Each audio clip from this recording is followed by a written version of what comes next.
Good afternoon, everyone. Welcome to today's Wednesday market review. My name is Stock Darts, and we're going to do what we normally do on Wednesdays. We're going to go ahead and take a look at the four major markets. We're going to look at the S&P 500, the Nasdaq Composite, the Dow Jones, and the Russell 2000. Once we finish looking at those, we'll take a quick look at the U.S. dollar. We'll also look at gold, silver, oil, see how they're behaving, and then we'll move on to any chart requests. If you like what you see here, you can always follow me at Stock Darts on Twitter. You could find these videos on YouTube at the same name, Stock Darts, or you could visit me at patreon.com/StockDarts, where I post weekly blog content including trade ideas, watch list ideas, as well as just kind of expanding on any of the information we come across on these Wednesdays.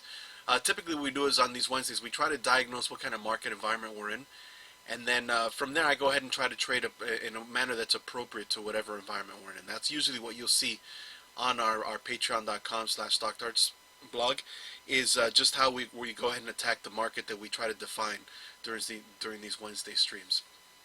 So let's go ahead and get started. First thing we're going to do is take a look at the S&P 500 through the ETF SPY.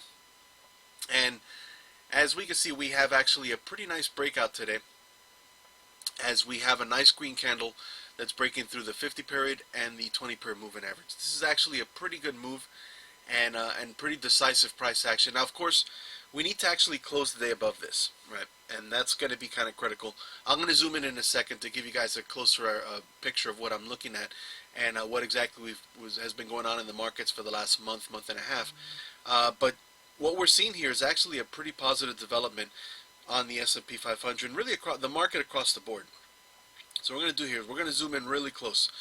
We don't normally get this kind of close. We like to have more of a bird's eye view of the markets, but just to give you a better idea of what's going on here. So here's today's candle, and as you can see, this brownish moving average is the 20 period, and the green is the 50. And then down here is the 200, which is really not in play at the moment. So as you can see, we're starting to break out above these two moving averages, which is, the 20 in particular has been kind of a ceiling for price action ever since we started correcting back in the beginning of September.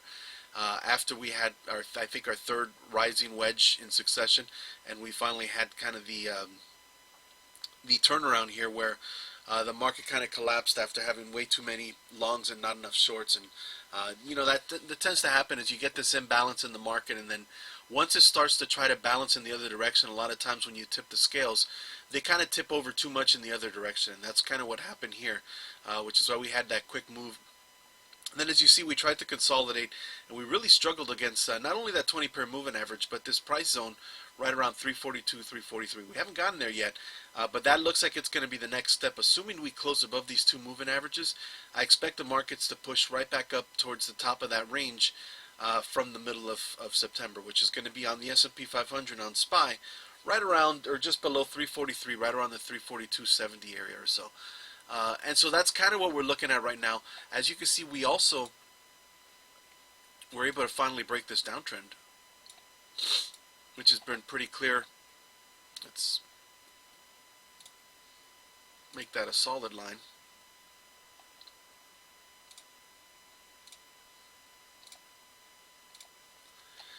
And so you can see we were in a pretty steady downtrend. And again, these trend lines, I'm not just connecting dots. Really what I'm doing is showing you what market sentiment is. And I think that's the way you should always look at a trend line, is not necessarily some absolute line that's just drawn in space that defines price. What it tells you is what the market's thinking, right? And so in the short term, from September 2nd to now, the market has been basically in a little bit of a bearish stance, and it's been kind of negative on stocks and has been looking for prices to drop to figure out where it wants to buy. Now, 3 days ago, we found a good place to buy, and actually 4 or 5 days ago, as we started to basically confirm support right at the 320 area, and that's when we finally broke through that bearish sentiment that was starting to develop throughout September. And that's what we've done over the last 3 days, is we've been able to break that bearish trend and now start to try to develop a bullish trend. Now again, this is short term, it's not anything long term, although long term the trend obviously is bullish as well. But as you can see in the short term, now we've got a bullish sentiment, right? The bulls are starting to take control of the price action again and start to push it upwards. And if this kind of continues, the next step should be somewhere around 342, at which point we should encounter some strong supply. Again, as you can see, there was a lot of selling pressure in this area, and once we hit that level, then we'll figure out if there are enough bulls in this developing trend to buy up the shares that are available at that price, right? And that's normal price action. That's what typically happens when a market starts to correct or when a market is range bound. And that's what we're seeing at the moment. All right, so now we can zoom back out and take a little bit more of a bird's eye view. And we can see again, long term, obviously the trend is up, right? Since we had the correction from the coronavirus scares back in March and April, the market has been pretty steadily up. Now, you can always debate what the reason for this market going up is, whether you think it's because our economy is good or whether you think our economy is trash.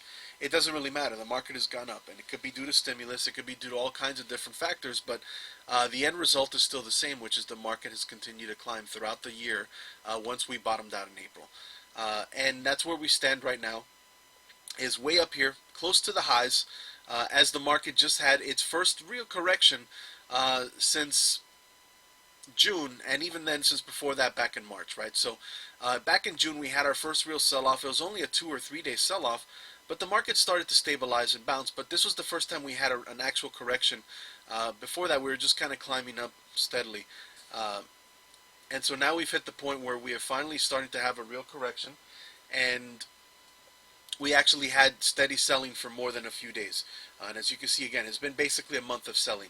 And it's only here at the end of September that we finally started to get buyers to take control of the price action and start to push it upwards. So now the question becomes, are we ready to resume this climb? Or is this really just part of a broader consolidation range that we're going to fall into where we start to trade sideways? And I think the jury's still up for debate on this one. I'm leaning more towards a broad range of consolidation where we come up and we test this 342 and maybe we fail, or maybe we come up to highs and we fail there and we just trade sideways. But with the strength that this market has shown, there's always the possibility that we move upwards, right? Now, the one big thing is, of course, the market doesn't like uncertainty. And, you know, we're in election season. And, you know, we had our first debate yesterday, which was really not that positive as far as looking at the country as a whole, just judging by the behavior of both candidates. And so there's a chance that the market at the moment is not very happy with what it's expecting. And if that's the case, I doubt that we really push through to highs. We probably chop around and wait to see what's going to happen as we start to get a little bit of a clearer picture of where our country is going to go in the next 4 years. And so more than anything, I suspect that we're going to be range bound. And I suspect that we are going to be chopping back and forth between hopefully 320 as a floor, and then the ceiling should be probably close to all-time highs, but you never know if it develops somewhere around this 342, which is pretty close by. But we'll see what happens. But as you can see, we're starting to develop a bit of a range here where you can expect the market to maybe stick within, which is basically this, right? Now it could end up being something like this, right? And as you can see, this was kind of an important price point that goes all the way back to the beginning of the year, where we did print all-time highs right here around 340.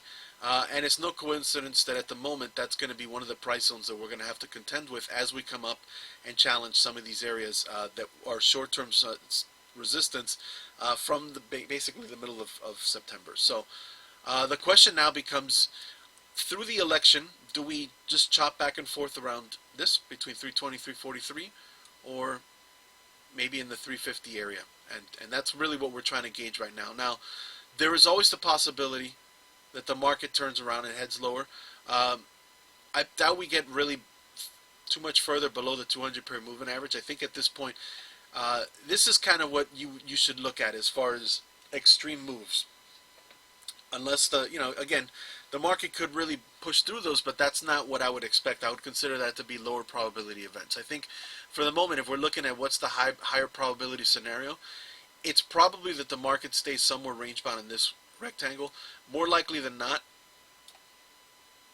it stays in something along these lines, more than even the bigger extremes. So with that in mind, we have a general idea of what the market wants to do, then we have a general idea of how we want to trade, right? And so the idea here is we want to look at range-bound trades. I suspect premium selling is actually not a bad idea right now. I think any stock you're into, as it starts to bounce, you should be looking to scale out quickly. and make sure you're locking in profits and being aggressive about taking profits, because the market has been changing and fluctuating back and forth kind of on a whim. And if you think about it, and again, we're going to zoom in, and you take a look again at what the market has done over the last 2 or 3 weeks, you can see it's been fluctuating pretty quickly back and forth from one side to another.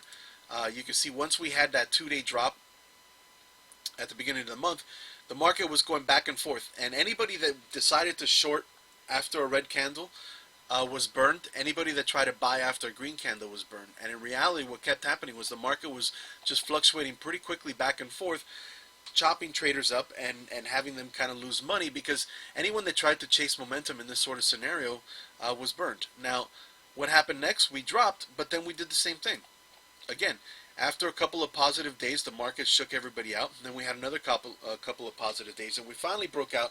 And so the hope is that we kind of stop this chop back and forth. But in reality, all we're probably going to do now is move this chop back to a new range and do the same sort of thing. So as we start to approach 342, if you're long now, that's a good spot to start looking at taking profits. And yes, there's the possibility that we just broke this downtrend and we continue making our way up to highs. But more likely than not, what's going to happen is we're going to encounter resistance at this level, and we're going to sell off. And then the question becomes, do we sell all the way back down to 333, or do we chop in a really tight manner? And I think if we chop in a really tight manner, then that gives us a little bit more confidence in the ability to play a move back towards the highs.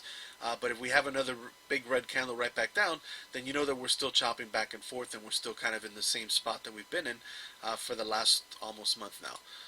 And so that's how you want to go ahead and approach this price action and try to really analyze what's going on. Generally speaking, we're just trading sideways. I know we've dropped, but for the most part, it's been characterized by range-bound action, not necessarily by a market that's trending downwards steadily.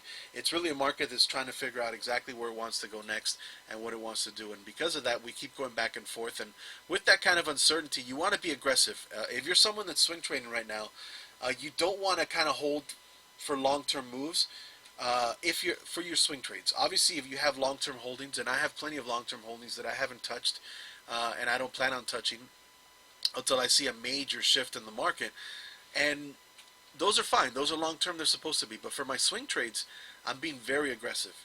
And as soon as a trade hits its first level of resistance, I scale out at least a third, if not half. And then it hits the next level, I scale out another third and leave just a little piece left to trail up. And if that looks like it's struggling, I just close out the trade. And that's because, again, I don't trust this market right now to try to push the highs. Now, again, I don't distrust this market because I think it's topping out. At the moment, I just distrust this market because I think it's range bound. And when that happens, you have a lot of mean reversion. You don't have a lot of extended moves. And so that's really, where we are and what my analysis is of it.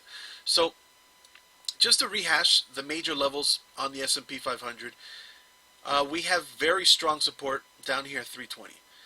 We have not so strong support, but immediate support right here at 332. And that should hold, assuming that this market continues to build positively off of the move that it's doing right now. If it does so, we should expect to move back up to 342, which is immediate resistance. And then the stronger resistance is up here around 357. And it looks like I deleted my 20-period moving average. Let's go ahead and put that bad boy back in.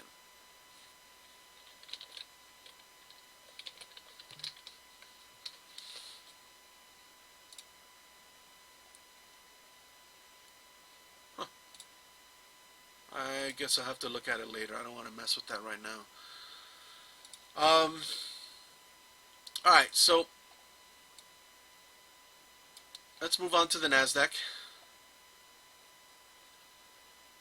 And the NASDAQ is in a very similar spot. Again,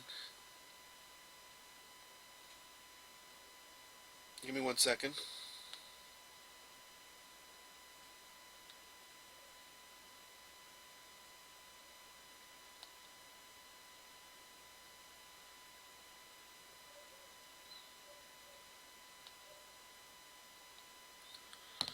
Alright, so actually, this is, I don't like where this is going with our moving averages. We should be able to have them.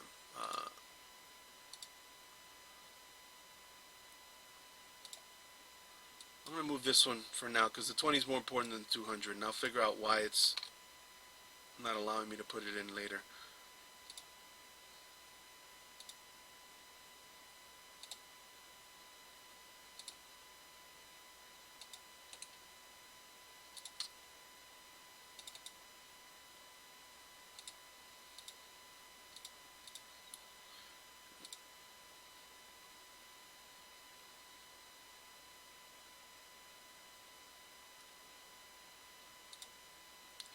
Alright, so as you can see, the NASDAQ was able to break through the 20 period and the 50 as well. And is doing a good job of making its way, just like the S&P 500, back up to this 284 level. And at the moment, really nothing different from what the price action that we just defined on the S&P 500. We have the same sort of thing. We had the drop, then we had a range-bound price action, and then we dropped and we had range-bound price action, and then we finally had a move. And again, just like the S&P 500, we broke a downtrend, right? And so, generally speaking, everything I just said about the S&P 500 is going to stand for the NASDAQ, and that's going to be, we have longer-term support down here in the 250 to 260 range. We have immediate support probably up here in the moving averages, and then immediate resistance up here around 284. And then the really big range is if we can get back above 300 and back to all-time highs. Now, one thing to note is that we're finally seeing some strength. We come back into the FANG stocks, right? And so we discussed this last week, how a lot of the FANG stocks were struggling a little bit. And as you can see, they're finally starting to kind of pick up a little bit now. They're still a little bit weak when you compare it to what we're seeing on for instance, in this case with Facebook, it hasn't broken its moving averages despite the fact that the Qs have. But we're seeing at least some upward price action, and we're seeing a move back off of the lows. Amazon, kind of doing the same thing.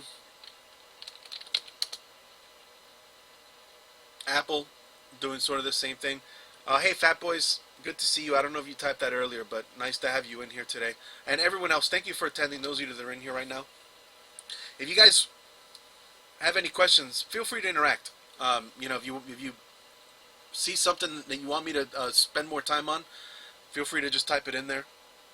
Same thing, if you have stocks you want me to look at, feel free. But even if you don't have any kind of a chart request, you can always ask me any questions on any of these chart patterns you're seeing. I'm more than happy to give you a little bit more analysis on what I'm explaining here. So Apple, as you can see, a little bit stronger, is actually moving past the moving averages and kind of mimicking what the Qs are doing a little bit closer. Netflix, same thing, move above the moving averages. And then the last one would be Google. And you can see Google's actually lagging a bit. So generally speaking, the FANG stocks they're starting to follow suit, but they're not really leading the way higher. They're kind of just doing the same thing that the market's doing.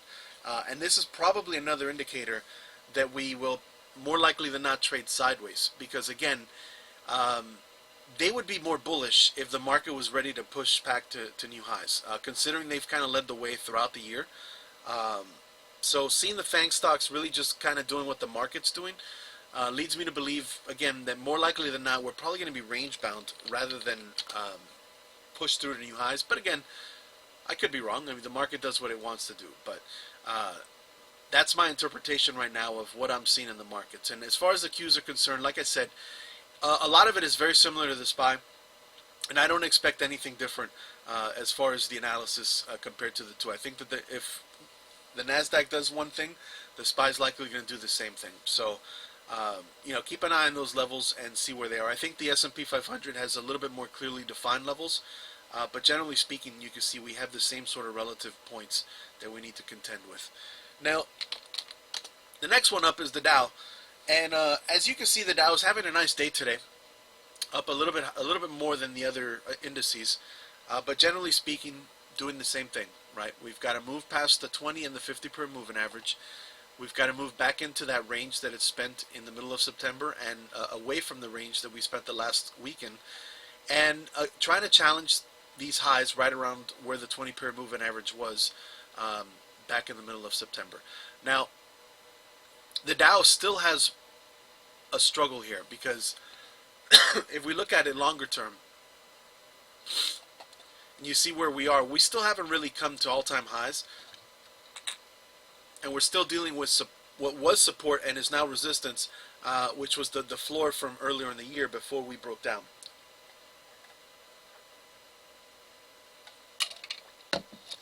This is going to be critical for the Dow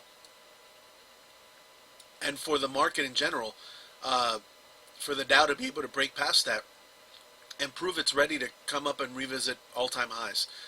Like I said, with what I'm seeing out of this market, probably not going to happen. I think more than anything, this is a good idea of where the ceiling is for our market right now, is probably for the Dow to come up and maybe hit 284, 285.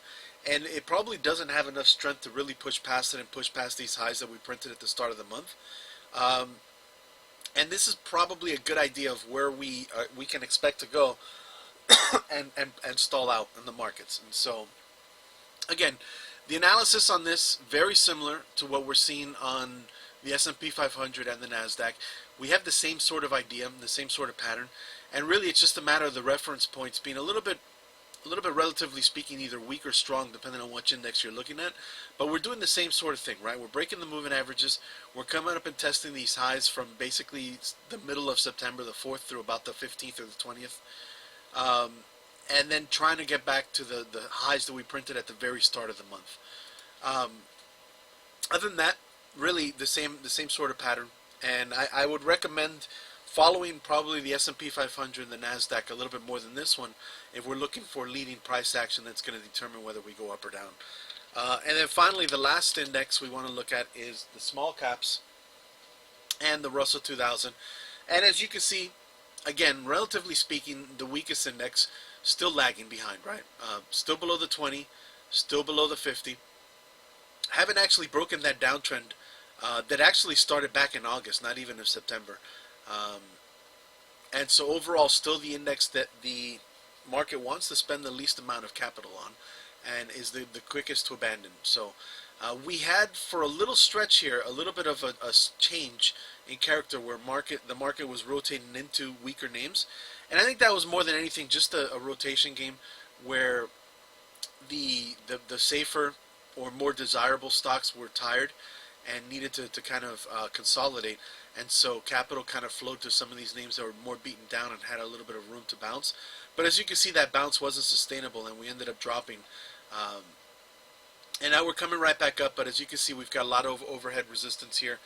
And generally speaking, again, this is going to be the area that you probably want to participate the least in the market. And this is a pattern of behavior that we diagnosed all the way back in March, and it has continued through now and is probably going to continue through the end of this year and into a good portion of next year. And that is, if you want to be long, if you're not the kind of person that's very good at picking stocks, if you're the kind of person that really struggles at identifying what you should buy or what you shouldn't buy, it should be just as simple as when you think the market's going up, buy the NASDAQ, and when you think the market's going down, you just short the small caps, right? And if you did that, you'd be doing just fine this year. Now, I'm not really a proponent of shorting the market when it's in as strong a bull trend as it's been, so for the most part, I would say just buy tech names and avoid small cap names rather than short them.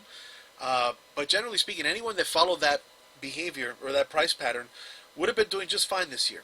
The tech names have all been very good. They've, for the most part, have held up very strongly, and really it's a lot of these components in the Dow and a lot of the components of the Russell 2000 that have struggled this year because they're the ones that have been affected by shutdowns and consumers really not returning out in force and being able to shop in restaurants or retail stores or even travel. While a lot of tech names have benefited from us staying at home and being locked up and having to watch Netflix and having to shop on Amazon and you know, use Zoom or Citrix to go to work. So those names have all done well, while of course a lot of the smaller cap names that really are more industrial in nature or generally speaking don't have that sort of cushion that some of these tech names have been hit harder and have been a little bit more of a struggle to make up their prices. Now, that being said, the IWM and the Russell 2000, they have made their way up, and we have had a nice recovery. It just pales in comparison to what we've seen in the NASDAQ. And again, if we zoom back out, we see where we stand right now compared to where we were at the start of the year. You can see there's a lot more ground that needs to be made up before we can make our way back to highs. And again, the floor, which again the S&P 500 and the Nasdaq are above, and the Dow is very close to challenging. You can see this red line, which was the support zone back in the beginning of the year, it's still going to be a wall of resistance that we need to push through on the small caps and on IWM. So generally speaking, this is still the weakest index, and it is the area of the market you probably want to stay out of, and you probably don't want to really mess around with, because it's not going to really benefit you to try to take shots on these names when the other names are behaving better and giving you better returns. Now, that doesn't mean you should never trade small caps, because there have been bouts of strength and there have been moves up, but you should be a little bit more wary of what you're doing. And like I said, if you're someone that's not very good at picking stocks, just avoid this area altogether and just stick to the Nasdaq and just stick to the Qs if you're even bad at picking tech names. Okay, so that's the four major markets. Like I said, generally speaking, I think that we are going to be range bound here, at least into the election. I think the markets have found a nice bullish bias to start the week. Again, if we go back and look at the S&P 500, which I think is the best picture of the market right now, you can see that we had a bullish development here. One, breaking this downtrend, and two, breaking back above this 333 area. So I think generally speaking, in the short term, we are in a nice positive stance. But in the intermediate to longer term, I think we're still probably going to be range bound as we go back and forth between testing 320 support and resistance somewhere in this 340 to 350 area. I don't think that we push back to new highs. So that should be what we consider when we are trading at the moment. Now let's take a quick look at the US dollar. We'll look at oil, gold, and silver, and then we'll move on to the chart requests. Fat Boys, you have, looks like Valero and Avis are the two that you want me to look at, VLO and CAR. We'll look at those in a minute. All right, so anyone else, by the way, that is in here, if you just joined, if you have a chart you want me to look at, feel free to type it into the chat. I'd be more than happy to take a look at it for you and give you my thoughts and my read on that chart. And again, like, if you have any question on anything I go over, feel free to type it in as well. Any kind of interaction is definitely welcome here. So the US dollar finally had a nice bounce last week. Now this week it's starting to fade a bit. However, I think that this is still, at the moment, a positive development, right? You can see where we stand on the UUP index, which again is a nice picture of the US dollar as an aggregate. You can see we had a bottoming pattern here, almost a little bit of an inverse head and shoulders, and then now we have the break past the zone and a retest. So this is actually positive. We've got the 20 period curling back up through the 50, showing that momentum has shifted, and I would say that this actually looks like it's a US dollar bottoming out. It doesn't look quite the same when we look at it in the individual currency crosses, like the euro US dollar, but at least as an aggregate, it looks like the dollar has finally bottomed out and is maybe not ready to climb upwards, but at least trade sideways and slowly build its way back up towards some higher price points or higher levels. Now, if we look at the euro US dollar, keep in mind this is inverse because this is priced in euros, so up is good for the euro, down is good for the US dollar. And you can see again, it's basically the inverse picture of what we just saw. We had this, in this case, I guess it's going to be sort of a topping, or establishing what the top of the range is.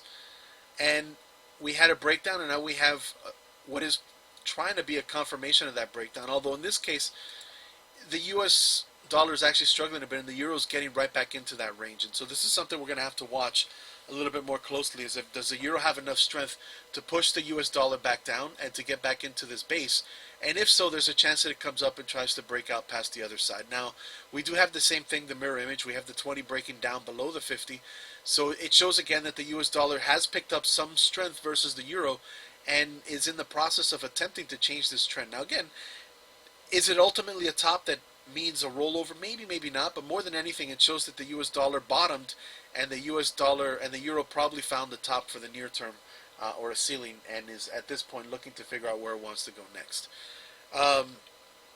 Typically in these situations, if we get confirmation of this level as resistance, we should get another breakdown, or a breakout on the UUP. Now, the next index I want to look at is the US yen, and in this case again, the US dollar had a nice bounce and is actually trading sideways. It hasn't even pulled back, and this is partly due to the fact that the yen has actually been pretty weak as well, although the US dollar has been weaker. As you can see, the general trend has been down, and it really has struggled to kind of break through. And even now, it hasn't done anything that positive, right? Because we have these trends here, right? We had a bounce, and then we traded sideways, tried to bounce and failed, came back down, and now we're trying to bounce again. But we really just, all we did was kind of get back above this little floor that we developed around the 105 area. And it still has to contend with these moving averages that have been knocking price down for a while now, right? You can see that the 20 and the 50 has been knocking price down since July pretty steadily, and that's right where we're right back up to right now. So a nice bounce out of the US dollar, but we have to see now if it's going to have any more strength to try to push past that. Then the last one we want to look at is the US Canadian. And in this particular case, it actually was a nice bullish move out of the US dollar. We pointed this out a couple of weeks ago. But today it's starting to pull back and fading, so we have found a pretty strong ceiling here in the short term around the 133, 134 level. You can see all the wicks. We zoom in a little bit. You can see all the selling pressure of these wicks back and forth for 5 days now, kind of broadcasting that the US dollar wasn't ready to push through that level. Now, this means more than anything, maybe, that we're going to see some oil strength. Let's go to oil real quick. Again, we got to get rid of this wick from that ridiculous day.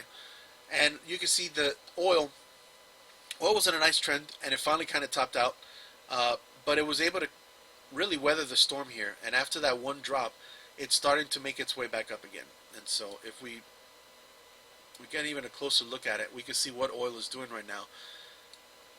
Let's extend this trend line here, which has been an important price point, which is the $41 level. And you can see oil spent a while trying to break back above it. Once it finally broke above it, it tried to hold, and then it ultimately failed. And that's going to be the next level here that's important for us to judge, is whether oil is ready to push back above 42 or not. If so, it should make its way to 43. If it fails again, it's likely to come back down to 36. So those of you that are looking, and we're going to look at VLO in a minute, which is an oil-related name, keep an eye on oil prices and see how they're going to affect these stocks as they move forward. And like I said, I think oil was rebounding very nicely, but I think we reached a kind of a short-term ceiling where there's just not enough demand for energy to push it through that level. And we'll see whether the market is anticipating more demand coming in. If so, we'll be able to push past 41 and get back to the 43 level, and then from there they can look up towards 44, 45. But for now, 41, 42 on crude oil futures seems to be a very important price that we need to consider and see whether we're ready to push through that.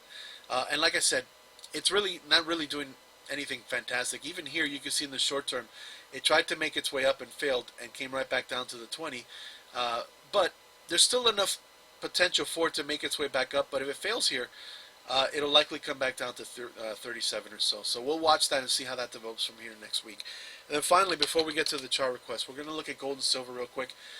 Because the US dollar has been picking up strength, gold and silver have been losing strength. And you saw the US dollar pull back over the last 4 or 5 days, and not a coincidence, gold bounced for the last 4 or 5 days.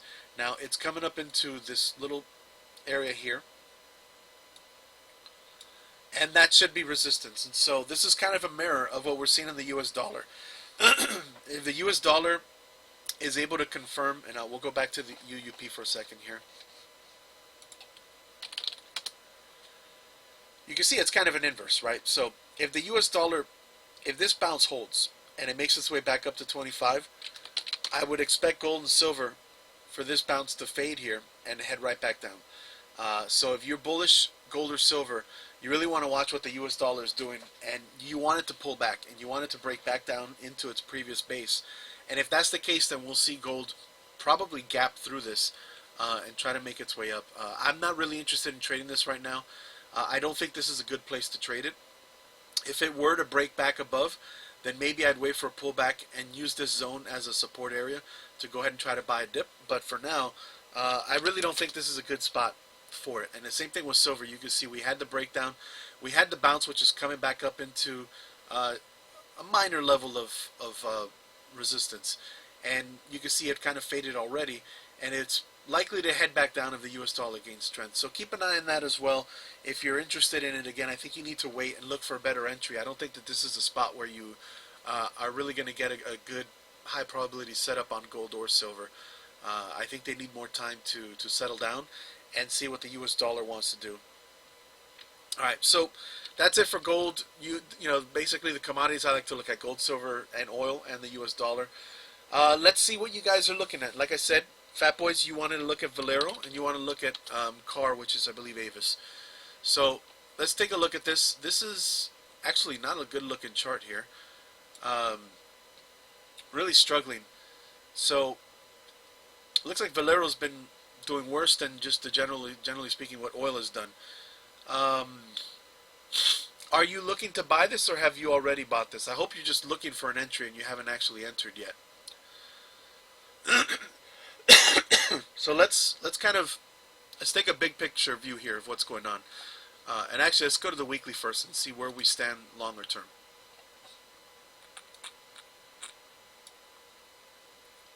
All right, let's go to the monthly. For those of you wondering, whenever you look at a chart and you feel like you don't really know you don't really have a good read on it, the easiest thing to do is just look further back.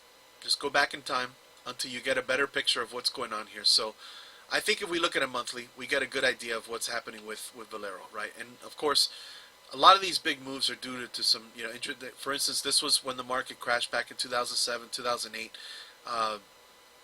And oil actually had crazy moves in that area. So watching this, we could see once it bottomed out here back in 2009, 2010, it entered a very nice trend that lasted a long time, right? Almost 10 years, from 2011 all the way up to 2018, 2019. So 8 years, 8 years, right? That trend lasted, and then it finally broke down. And since then, Valero's been kind of correcting and heading back south. As you can see, we actually have a decent level of support here.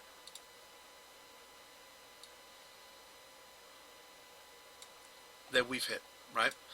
So in the long term, 44, 43, 45, that's actually not a bad price, right? Because you can see this was an important area before the market crashed back then.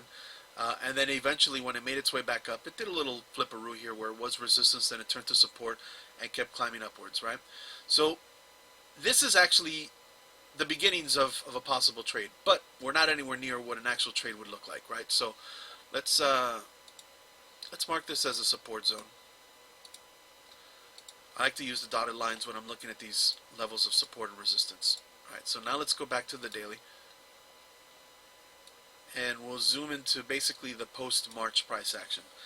All right, so you can see what's happening here. We've finally hit that long-term level, and we are trying to find support, but we have not gotten confirmation that the bulls are in control. If anything, the bears are still pretty steadily in control here. And again, you can see we had a bounce.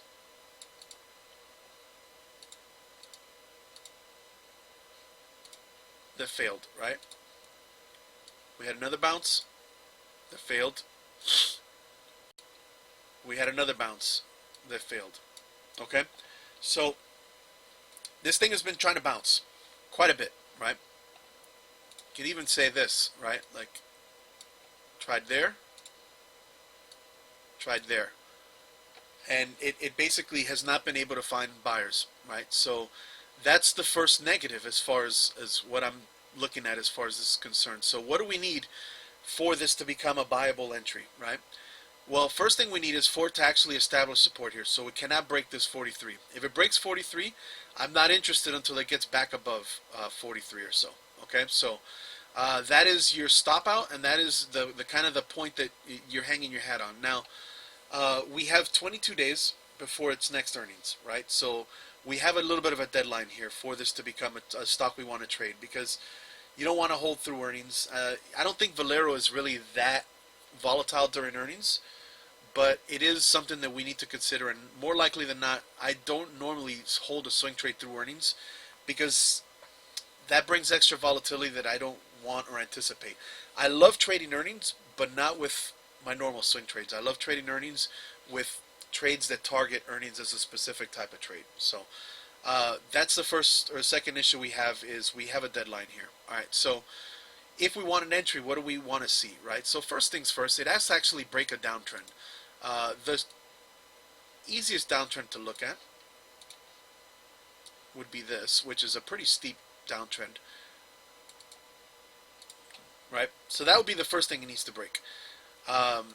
Probably we want it to actually trade back above the 20, but that's pretty far away from price right now. So if you wanted to trade this, I think at the very nearest, at the bare minimum, it needs to break this trend line, which we'll color red, and it needs to be above 42.73.43, right? So it can't be below that trend line or this support zone. Ideally, it would be above the 20, but I think if it broke above this tomorrow and was trading back in the 44, 45 range, you could go ahead and take an entry. Understand that you're going to encounter a lot of resistance here around 46, 47. But if it were to get through that, then there's a pretty good chance it makes its way back up to 50. So that's what I'd be looking at. I would consider this a trade that has, it's not a high probability trade, but it is a trade that if it can bottom out here, there is considerable upside in the longer term. The issue is, of course, we'd have to worry about what happens with earnings. But it would need to break this downtrend. There's a lot of things that need to happen before we really have a stock that's ready to come up. You'd have to have the 20. The price would be above the 20, but you'd have the 20 curling back up. You'd have the 50 curling up. Right now, everything's pointing down. And so even though it's at a support zone, everything else is really not saying it's ready to bounce yet. So even if we get a bounce, there's a good chance that it's going to be a weak bounce as it tries to stabilize and reverse all of this momentum that's pointing downwards. Like I said, it's from way back in June. It's been in a steady downtrend and it has not been able to break it. And so even once it breaks it, more likely than not, it's going to go from going down to going sideways, not necessarily to straight going back up. Okay, so I don't want to say that this is not a trade that can be taken because, like I said, it is a long-term support. But you would have to understand what your probabilities of success are here. You have good risk-reward, assuming that we can get an entry close to the 42, 43 area, because you have, only a few points of downside, maybe 2 points of downside, and you have anywhere from 5 to 10 points of upside, right? And so risk-reward is really good there. But the probability of it being able to chug through all this stuff in a matter of the time that we need would be difficult. Okay, so that would be the things that you should consider when you analyze a stock and when you look at it is try to figure out what your chances are, not only of it bouncing, but within the time frame, and the chances of it being able to sustain a move through all this overhead resistance. And so that would be my concerns with this. If I had to say, like, if you had to grade this as a possible trade, like some, A is like a slam dunk trade that I'll always take, and F is a trade that I would say no thank you. This is probably somewhere around a C minus. Okay, maybe like a C, because there is risk reward and there is a good support. I just think the entry formation hasn't developed, and we're trading against the trend. So it has a couple positives, it has a couple negatives. Okay. All right, and that's not to say I don't trade stocks that are on a downtrend or stocks that are at support. I just, pointing out everything I'm seeing there, how I feel about it. So here's Avis. Again, Avis, so you can see Avis is not quite in the same place as Valero, but it is a stock that is starting to trend in the wrong direction, right? Now, that being said, this one there's always a chance for a little bit of a snapback and a bounce. Now, here's the thing. With this one, again, if I wanted to trade this, I wouldn't be looking for move back to highs. I'd be looking for move back to the moving averages, which are turning decidedly bearish here. As you see the 20 to 50 curling down, the 20 about to cross through the 50. If we go to again, let's just take a quick look at quick peek at the 50. So you can see that Avis has been range bound, and this is a chart I've looked at for you before, because all these trend lines I know are from the last time we analyzed it, which was I guess back here sometime in June or July. So very steady trend on Avis. We can go back quite a while, and you can see Avis has basically been a 21 to 4, or basically $20 to $40, right? It got close to 40, topped out at 37, it's heading right back down. right? So this is a stock that we would consider range bound in the long term, and one that I would basically trade as a range bound. So I would look at it as a buy in the low 20s and a sell in the high 30s, 40s, right? What's it doing now? It's on its way right back down to the 20s. So if I were to trade this, and let's go back again for a second so I can extend these trend lines.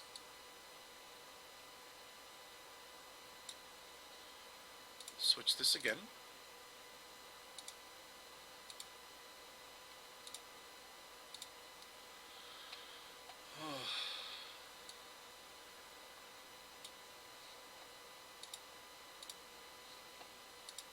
All right. So we have a bigger picture of what we can look at as far as a floor and a ceiling for Avis, right? It's kind of in the middle of nowhere right now, right? So we have this, which is the last uptrend I was in, right? And it broke down.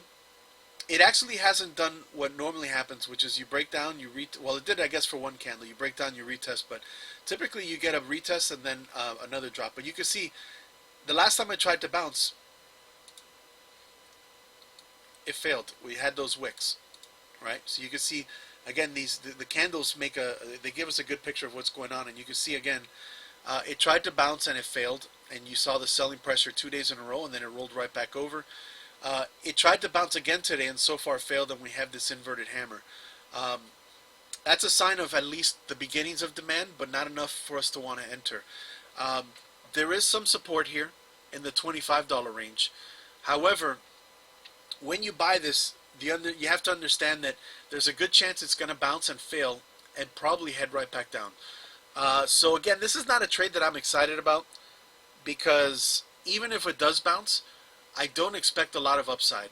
I think right here, if we were to take a trade based off of this price level, which again is kind of arbitrary because I don't consider this to be major support, but let's say we had a green candle tomorrow that built off of this and showed a nice bottoming pattern, I would consider this to be probably about where I'd want to take my profits. I don't know that we're ready for it to come back up into the 33, 34 range. And the truth be told, really, the support and the floor on this is down here at 22. So this is the kind of stock that, yeah, it could bounce, right? It could bounce and you can make money on this, but would it be a good trade? I don't know that it would, right? Because there's potential for it to come all the way back down here. And even if it bounces, there's so much overhead pressure right now that it'd be difficult for you to manage that trade back through. And so here's something else. This is a philosophy that I have that I don't know that I've discussed it in a couple of months. But when you're trading, I'm sure you've read a million times to protect your capital, right? That's the job. A trader's number one job is to protect your capital and to make sure that profit is secondary. You want to make sure but there's another thing you want to protect, and that's your psyche and your mental capital.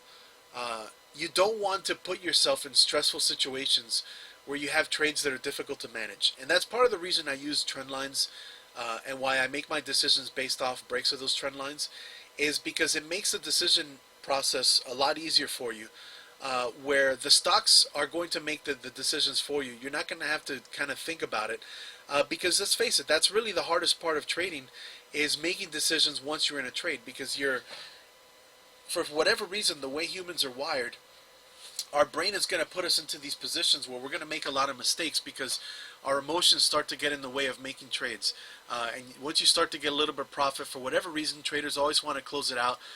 And yet when they take losses for whatever reason, they typically want to hold on to them longer because they always have that optimism that the next bounce is just around the corner and it's going to take them right back to break even or above or beyond or whatever. And so one of the skills that you need to develop as a trader is to avoid stressful trades and to avoid trades that are going to make life difficult on you. And so a lot of times when I look at a trade, even though there's a chance that it's going to bounce, I look at it and tell myself, is this a trade that's going to make me think too much? Is this a trade that's going to make me have to make decisions before I want to make them? And this looks like the kind of trade that might make life hard on me, because once it bounces, I immediately am going to have to figure out what is it going to do here, and then I have to figure out what's it going to do here, and then I got to figure out what's it going to do here. And if it does roll on me at the beginning, before it even gets to these levels, I have to make a decision. Is this all I want to give it from here to 24, or do I want to give it all the way to real support down to 22, which I would never want to do on a stock if this is my reward. And so that's kind of my thought on this. This is the kind of trade that I think presents more trouble than it's worth. So I'd probably stay out of it. Now, there's every chance that this bounces and makes its way back up to 30, even makes its way all the way back to 35. But because of the amount of trouble that it would give me, or the amount of headaches it would give me, this is not really the kind of trade that I would want to take at the moment. I think it becomes a lot more exciting when it comes down to 22. And at that point, it really becomes more like Valero, right? And so even then, you still have things you have to figure out and what you want to do with it. And so I think of the two, I'd actually prefer Valero. But with Valero, like I said, the problem you have is that there's not a lot of time left, and this is going to be another one that you're going to have decisions to make as you make your way up. But it does have good risk reward, and it has that at least going for it, and it does have the potential for a move, into a decent area without it really affecting the overall chart. So even though this isn't an uptrend, just a fairly normal bounce could make its way back up into the 48 range, which gives you 5 points. Again, not the best, but at least it's something. Whereas with the other one, I feel like there's a little bit more of a struggle for it, even though it generally speaking is really not a bad stock. I just don't like where it's at compared to what it can do at the especially when you look at the bigger picture and you understand where it's been going back and forth from, right? All right, so I hope that helps. Those are the two that you were asking about. Anyone else in here, if you have a chart, feel free to ask. If not, we can pretty much wrap it up here. Those of you that are in here, if you also have any kind of questions during the week and you don't want to wait for these Wednesday streams, or if you didn't want to ask in public in the Wednesday stream, you could always ask me on Twitter, and I could DM it to you if you'd prefer. You could ask me on Discord. I'd be more than happy to send it to you there. You can even email it to me at stockdarts@gmail.com, and I'd be more than happy to answer it for you there. Other than that, I hope you guys have a good rest of the week. Fat Boys, hope you're having good luck with our trades from last week and this week. I know they're kind of moving slowly, but at least they are kind of doing something. And like I said, if you have any questions, feel free to ask. If not, hope you guys have a good rest of this week, and we will meet again next Wednesday.